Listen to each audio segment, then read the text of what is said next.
Hi everyone, I'm Alex, and today we're going to delve into another true crime story together. 19-year-old student Lizzie Marriott disappeared on October 9, 2012. After her classes, she went home and left a note for her uncle and aunt Tony and Becky Hannah, who she was staying with. In the note, Lizzie mentioned she was going to visit a friend and would be back by midnight. However, Lizzie did not return that day or the next. Her car was later found in the campus parking lot, but there was no sign of her. Lizzie had moved in with Tony and Becky to save on housing costs while studying marine biology at the University of New Hampshire. She had a close relationship with her parents, Bob and Melissa Marriott, who lived 2 hours away in Massachusetts. Lizzie was known for her gentle and kind nature, which made her loved by everyone. She enjoyed her new life in Chester and had made friends at work, including 18-year-old Kat McDonough. Lizzie and Kat often spent time together after work, and on October 9th they planned to have dinner and watch a movie. However, their plans were interrupted when Kat's 30-year-old boyfriend, Seth Mazzaglia, joined them. Lizzie didn't mind the company and thought it would be more fun together. Furthermore, Lizzie's new friends were intriguing individuals involved in theater. Seth had graduated from the same university as Lizzie, but in theater arts. Despite working as a consultant in an electronics store, he had a diverse range of experiences. He had trained as an emergency medical technician, earned a black belt in karate, and even taught martial arts. They had plenty to talk about, and the evening seemed promising. However, when Lizzie entered their apartment, she never came out again. Concerned when Lizzie didn't return as expected, her relatives decided to wait until the following evening. When she still hadn't returned by October 10th, her aunt and uncle contacted her parents, who also had no information. Her parents drove to Chester and reported her disappearance to the police. As the search began, friends, relatives, and authorities questioned everyone who knew her. Nate McNeil, a friend, suggested that Kat McDonough might know Lizzie's whereabouts, but Kat denied it. Detectives followed up on this lead, finding no activity in Lizzie's bank accounts and her phone turned off. The theory of an accident was ruled out when her car was located a few days later. Bob and Melissa Marriott offered a $10,000 reward for any information on their daughter's whereabouts. Acquaintances of Lizzie and Kat mentioned that the girls had been spending a lot of time together recently, despite their differing personalities. Lizzie was described as sociable and compassionate, while Kat was reserved and rude. The reason for their newfound closeness was unclear. Employees at the store where McDonough worked for years noted a change in her after she began dating Seth. She seemed to have lost her previous cheerfulness and lightheartedness. McDonough even distanced herself from her family, who disapproved of her relationship with Seth. There was something suspicious about him. The couple had started dating when Kat was 17, and by the time she turned 18, they were living together in Mazzaglia's apartment in Dover, New Hampshire. Police investigated the couple, but found nothing remarkable in their backgrounds. However, they discovered some unconventional details about their personal lives by studying their online profiles. Kat, under the alias Miss Scarlet Vampire Actress, had posted an ad seeking a live-in slave with duties including housework, cooking, and being available for intimacy at any time. She described their relationship as dominant-submissive, with Seth as the dominant partner and Kat as the submissive who obeyed his every command. Detectives now had strong suspicions that they were involved in Lizzie's disappearance. On October 12th, the young couple was called in for questioning. They were questioned separately, which worked in favor of the investigation. Kat denied meeting Lizzie on October 9th and eventually stopped talking. Meanwhile, Seth was more cooperative. He refuted his friend's claims and admitted that Lizzie had been at their place that day. However, a tragedy occurred. They had watched a movie, played strip poker, and engaged in a threesome. Seth claimed that everyone was willing and prepared for intimacy. He had tied the girls up with ropes, but something went wrong, and Lizzie accidentally died. In a panic, he and Kat disposed of her body in the river. After an intense 11-hour interrogation, Mazzaglia led the police to the location where he had disposed of the body. He was charged with murder on October 13th. The news of their daughter's death devastated Lizzie's parents. The girls' parents refused to believe Mazzaglia's version of events, insisting that their daughter was in a loving relationship with Brittany and would never betray her. They prayed for closure and asked the police to find their daughter's body so they could properly say goodbye and lay her to rest. The search efforts continued daily, with volunteers and even a private detective joining in. However, the river, where Lizzie's body was believed to be, had strong tides and ebbs, possibly carrying her out into the Atlantic Ocean. The investigation expanded to include searches of Mazzaglia's apartment and surrounding areas, revealing a chaotic and messy living environment.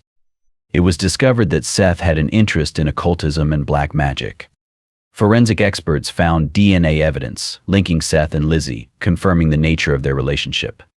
The discovery of leather gloves among the evidence raised questions about their significance and why they were disposed of. It became clear that not everything Mazzaglia had claimed was true, a fact supported by Kat McDonough's testimony. Kat finally spoke up on October 17th, revealing what had happened. She confessed that on October 9th Lizzie had come to her, and later Seth had joined them. They started by watching a movie and then playing strip poker, which eventually led to them deciding to have intimate relations. She claimed that everyone's desires were mutual, starting with kisses and tenderness. Seth then suggested tying Lizzie up with ropes, which she agreed to. The girl even demonstrated how Seth had done it. Everything seemed to be going well, until Marriott suddenly had a seizure and began to suffocate, eventually losing consciousness. Despite efforts to revive her, she was not breathing. McDonough insisted that it was an accident and that no one was to blame. However, the investigation took a turn when an unexpected witness, Catherine Fish, Seth Mazzaglia's ex-girlfriend, came forward with information. During their conversation, Catherine hinted that Seth had a dark side and confessed to her that he had fantasies about taking someone's life.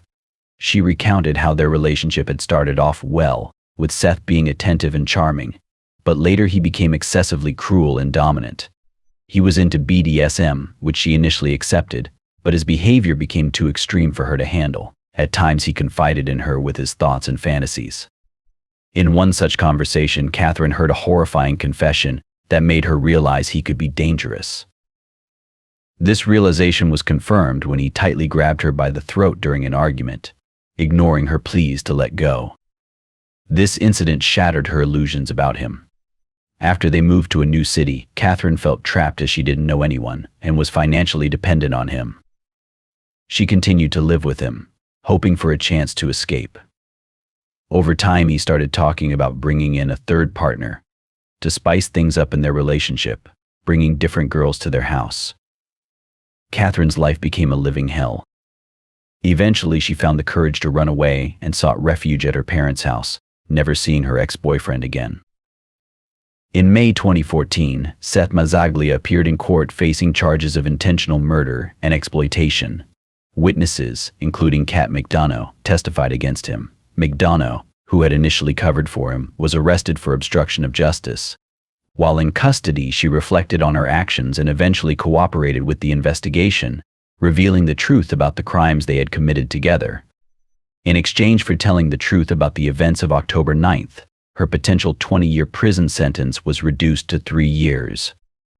McDonough admitted to being afraid of Seth and obeying him, as he controlled her will and independence. Seth had ordered her to find a third partner before a scheduled theater tour, but she never did. His messages turned from orders to threats, promising severe consequences if she didn't comply. To fulfill this requirement, Kat invited Lizzie over.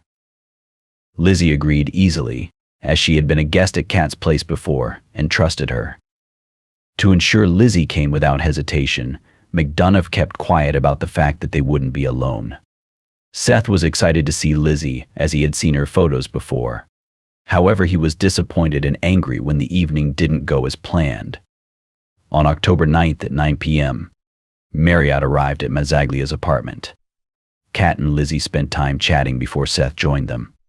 Seth was cheerful and took care of the girls, brightening up the evening. They started watching a movie, and Seth suggested playing strip poker to create a more intimate atmosphere.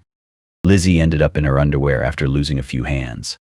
Seth then suggested Kat kiss Lizzie, but she refused, stating she was in a relationship. Seth then suggested being alone with Lizzie, but she firmly declined. In response, Seth went to his room, put on black leather gloves, and grabbed a rope. He returned and strangled Lizzie without any hesitation. He then violated her body, while Kat sat nearby and did nothing to help, claiming she was too scared to intervene. At around 1 a.m., the couple wrapped Lizzie's body in a tarpaulin and placed it in a suitcase, which they then carried to Lizzie's car. They drove to Pierce Island by the river, where they lifted the suitcase onto an observation deck, removed Lizzie's body, and threw her off the cliff. After cleaning up in the car, they drove to campus and left Lizzie's car in the parking lot before walking 10 miles home. Kat later explained that she was scared and in shock during the incident, which is why she did not want to testify against the man, fearing for her safety. The prosecution focused on deliberate murder, highlighting the discovery of gloves, believed to have been worn by Mazzaglia to hide evidence. Witnesses for the prosecution included acquaintances of the couple, Roberta Gherkin and Paul Hickok. It was discovered that at 10:49 p.m. following Marriott's murder, Seth called them for help and asked them to come over. By 11 p.m. they arrived at Mazzaglia's apartment and witnessed a disturbing scene. Seth was sitting on the bed, with a girl in lingerie lying next to him. When Paul inquired about what was happening, Seth simply repeated that things had gone too far.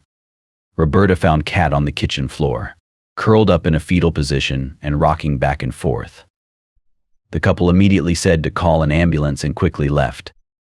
They didn't interfere and didn't call the police because they didn't want any extra trouble. On August 14, 2014, Seth Mazzaglia was convicted of first-degree murder by strangulation and criminal conspiracy. He was sentenced to life in prison without the possibility of parole. Kat McDonough, aged 20 at the time, received a 3-year prison sentence. She was released in 2016 and has since kept a low profile on social media. Lizzie Marriott's body was never recovered. Thank you for watching, everyone. What do you think of today's story? Write your opinion about this case. Don't forget to subscribe to the channel and hit the bell icon to stay updated on new stories from around the world. See you soon. Take care.